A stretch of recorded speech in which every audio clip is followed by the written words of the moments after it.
vamos a plantear un problemita. Supongamos que yo quiero medir la Torre Eiffel. ¿Saben cuál es la Torre Eiffel? Sí, La que sí, está en la de Francia, Francia. ¿no? Que sea una cosa así, ¿no? Es como una cosa así, está en Francia, ¿no? La Torre Eiffel. Y quiero medirla de alguna forma sin necesidad de tener que andar teniendo una regla larga, porque es bastante alta, ¿no? Para hacerla. Y lo que hago la voy a medir de otra forma, usando razones trigonométricas. Ahora vamos a ver cómo es eso. Supongamos que a una hora del día, está el sol por acá, no sé, estaría el sol, y el sol emite rayos de luz, ¿no? Los rayos de luz hacen que esto produzca sombra, ¿no? Y más para acá, habría un postecito más chiquito que también produce la sombra. Y nosotros vamos a interpretar, o sea, en realidad es mucho más complejo, pero muchas cosas se resolvieron de esta forma, como que los rayos de luz van todos en forma paralela, ¿no? O sea que si producen un ángulo, acá tengo el ángulo alfa y acá también tengo el ángulo alfa, ¿no? O sea, serían con el mismo ángulo, estarían los rayos de luz. Yo sé que este poste mide 1,50 m. ¿Sí? Y la sombra que se proyecta es de 60 centímetros, o sea, 0,6 o 0,60 metros, ¿no? Y también sé que la sombra que se proyecta de la Torre Eiffel, después busquen la torre, si no saben cuál es, busquen en Google, googleen Torre Eiffel en Francia, y seguramente la habrán visto en alguna película o algo por el estilo.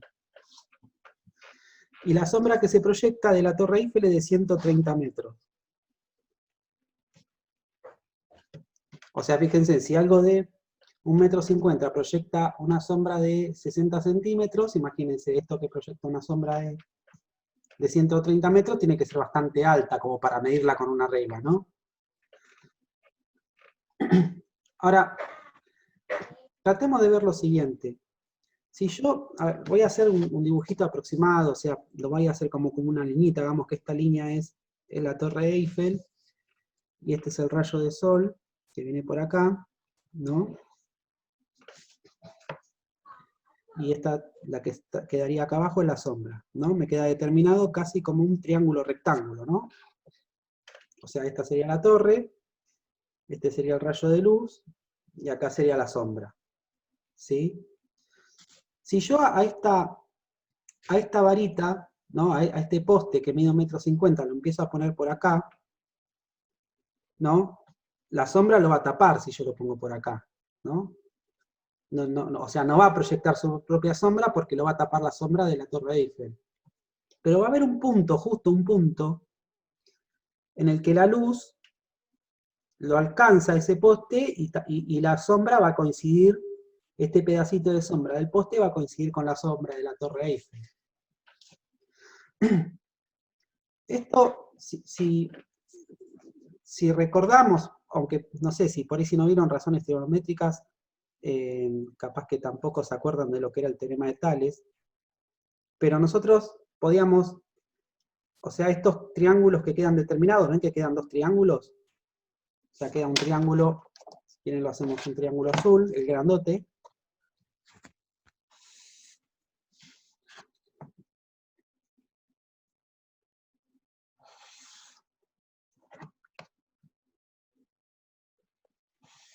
¿No? Y quedaría el triángulo que queda pintado en rojo, que es el más chiquito, ¿sí? Si yo trazo una paralela acá, que es paralela a esta, porque ¿no? Estas dos van a ser paralelas, estos triángulos son triángulos proporcionales, o semejantes.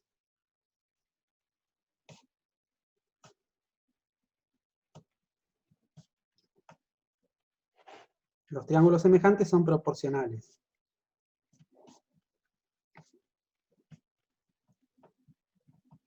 O sea, si son proporcionales, yo puedo hacer una proporción. La altura esta, dividido la altura esta, va a ser igual a la sombra esta, dividido la sombra esta.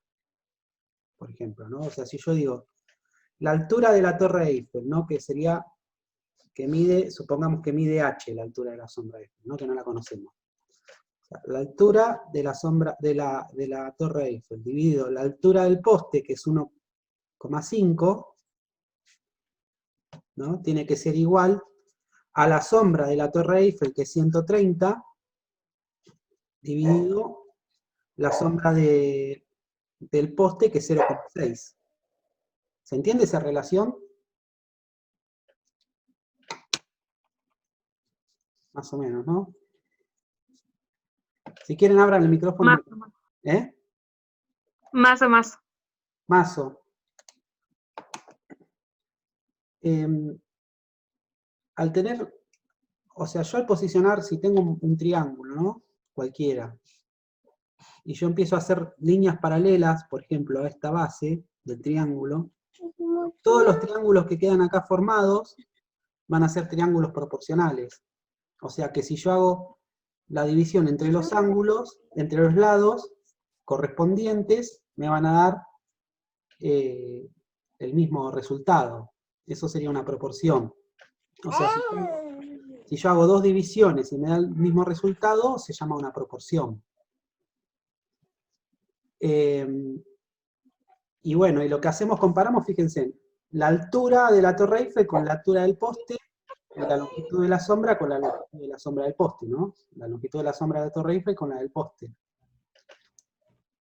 Más o menos, ¿no? Bueno, Sí, sí. Ahí, sí. si yo hago esta cuenta, ¿no? La hago con la calculadora, ¿cuánto me da? 130 dividido 0,6.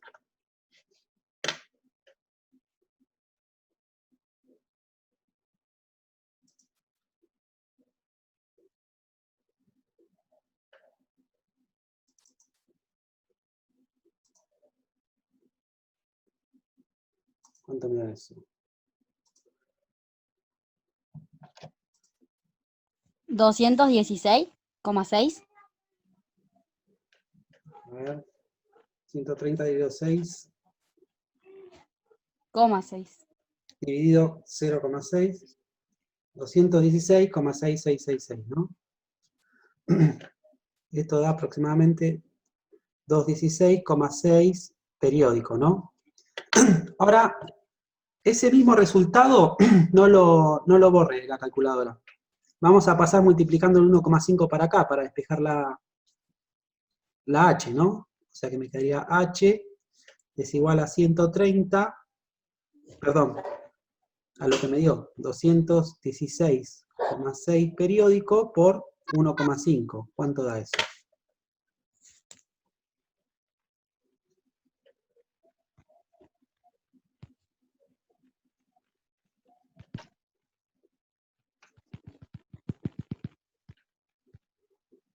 O sea, el resultado ese que te dio, multiplicarlo por 1,5.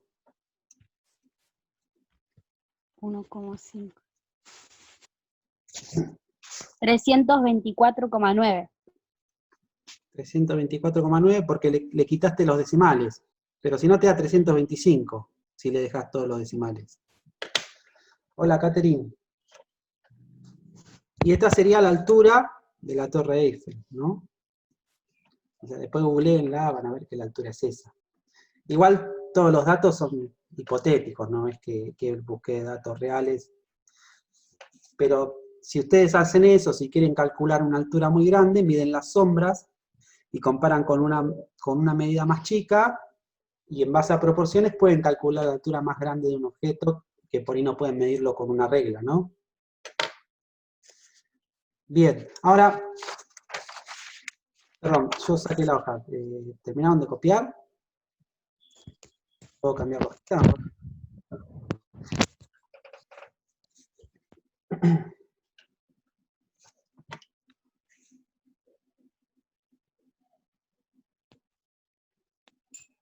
Sí, profe, cambia. Listo, bueno. Ahora, veamos una cosa. Si yo tengo lo que vimos recién, ¿no? Yo hago un triángulo, y vamos a usar triángulos rectángulos porque los que vamos a necesitar ahora, ¿no? Si yo tengo triángulos, o sea, hago un triángulo rectángulo cualquiera,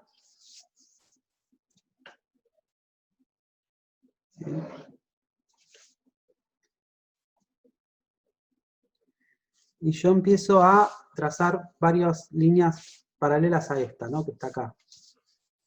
¿Sí? Trazo estas líneas. Algunas líneas paralelas, ¿no? Y esta distancia, supongamos que vale 3, perdón, que vale 4, ¿no? Esta distancia chiquitita, la que está acá. Esta distancia vale 4, ¿no? Y esta distancia que está acá vale 3. ¿Sí? Bueno, ¿cómo calculamos esa distancia? Si tengo un triángulo rectángulo, ¿se acuerdan del teorema de Pitágoras? ¿No? En un triángulo rectángulo. ¿Se acuerdan las partes de un triángulo rectángulo? Yo tengo un ángulo recto, acá tengo un cateto, a este lo vamos a llamar C1, y acá tengo otro cateto. Los catetos son los lados que componen el ángulo recto. Y al lado que es opuesto al ángulo recto se lo llama hipotenusa. Le vamos a poner H por hipotenusa. Y la relación que había entre los catetos y la hipotenusa de un triángulo era que la hipotenusa al cuadrado era igual al cateto 1 al cuadrado más el cateto 2 al cuadrado. ¿Se ve bien ahí? No se ve. Si el cateto 1 vale 4, ¿no? O sea que reemplacemos esta formulita. 4 al cuadrado, y el cateto 2 vale 3, más 3 al cuadrado, ahora vamos a ver cuánto vale h al cuadrado, ¿no? O sea, esto es igual a h al cuadrado. 4 al cuadrado es 16, más 3 al cuadrado es 9.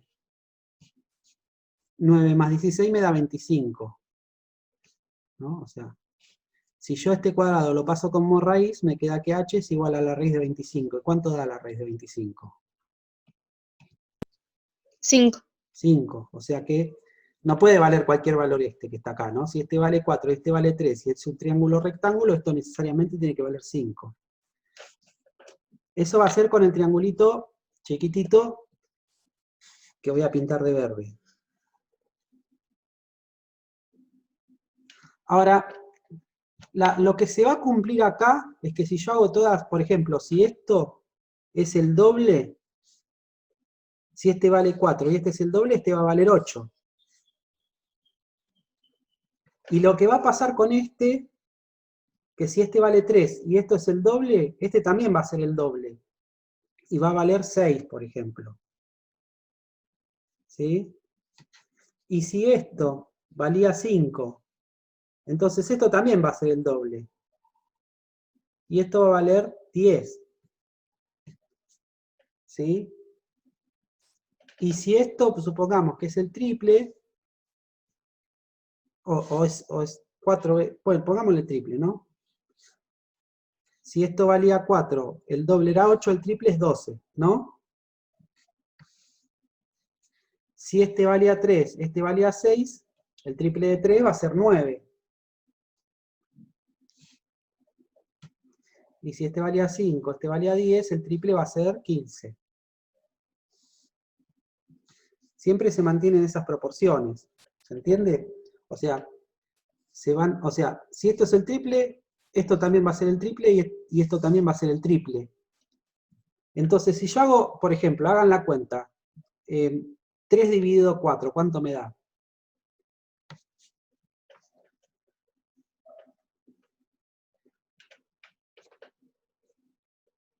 3 dividido 4 sería este con este, ¿no? 0,6. 75, ¿no? Sí, sí, sí.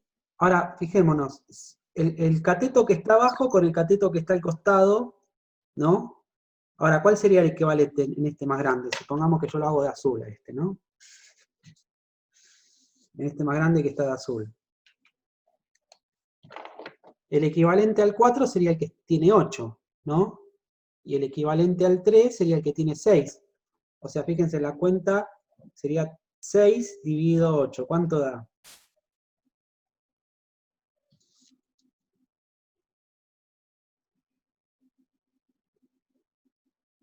$0,75. Da lo mismo, ¿no? Y si el equivalente al 4 y el equivalente al 8, en el más grande de todos sería 12, ¿no? Y el equivalente al 3 y al 6 en el más grande de todos sería el 9, o sea que la cuenta sería 9 dividido 12, y eso también me va a dar 0,75. ¿Qué es lo único que se mantiene constante? Es el ángulo este. O sea, todos, ven que todos todos los triángulos lo que tienen igual es este ángulo, ¿no? Lo que comparten. Ahora, si yo tengo un triángulo rectángulo y hay un ángulo que es igual, las proporciones van a ser las mismas. Y ahora vamos a ver cómo se llaman esas proporciones. ¿Puedo sacar la hojita? Sí, profe, cámbiala. Bueno, hagamos un triángulo rectángulo.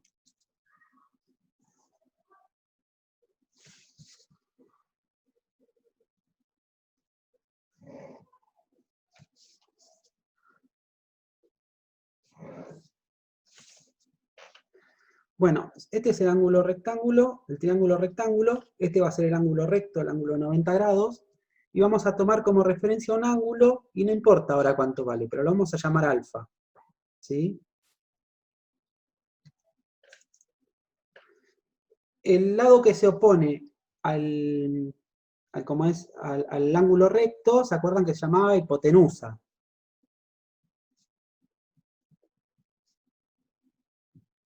Y lo vamos a simbolizar con la letra H, ¿sí?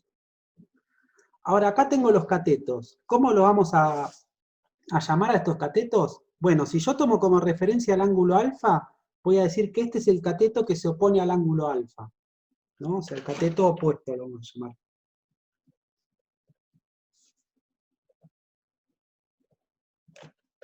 Y lo podemos simbolizar con la letra C o D, ¿no? Por cateto opuesto.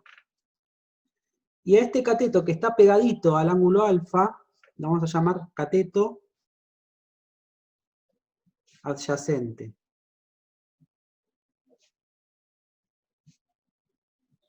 Y lo vamos a simbolizar con la letra C y la letra A, que significa cateto adyacente. Y vamos a llamar a las siguientes razones trigonométricas, ¿no?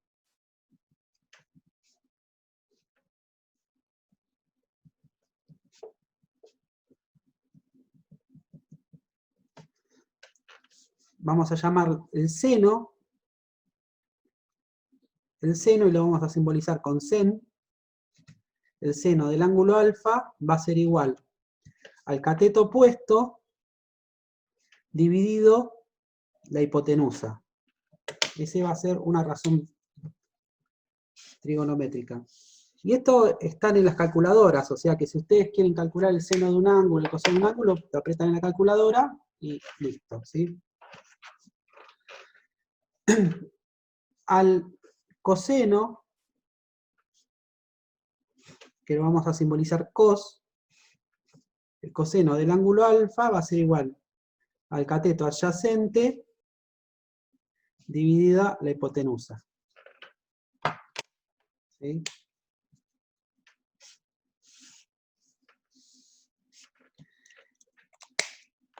Y a la tangente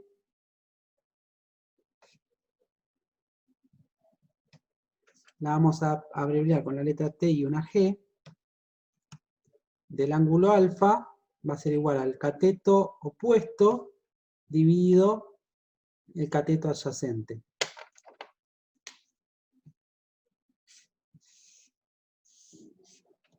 O sea que, si yo tengo un triángulo rectángulo, ¿no? Y supongamos que este ángulo mide 30 grados, ¿no? Suponemos que alfa es igual a 30 grados, ¿no?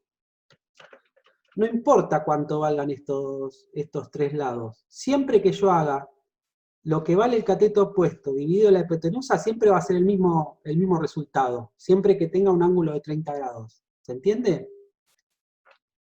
Si yo tengo un ángulo de 30 grados y siempre que divida al cateto adyacente por la hipotenusa, siempre me va a dar el mismo resultado.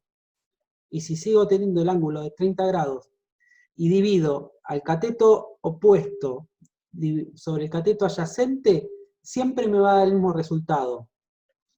Ahora, si tengo un ángulo de 45, los resultados van a ser otros.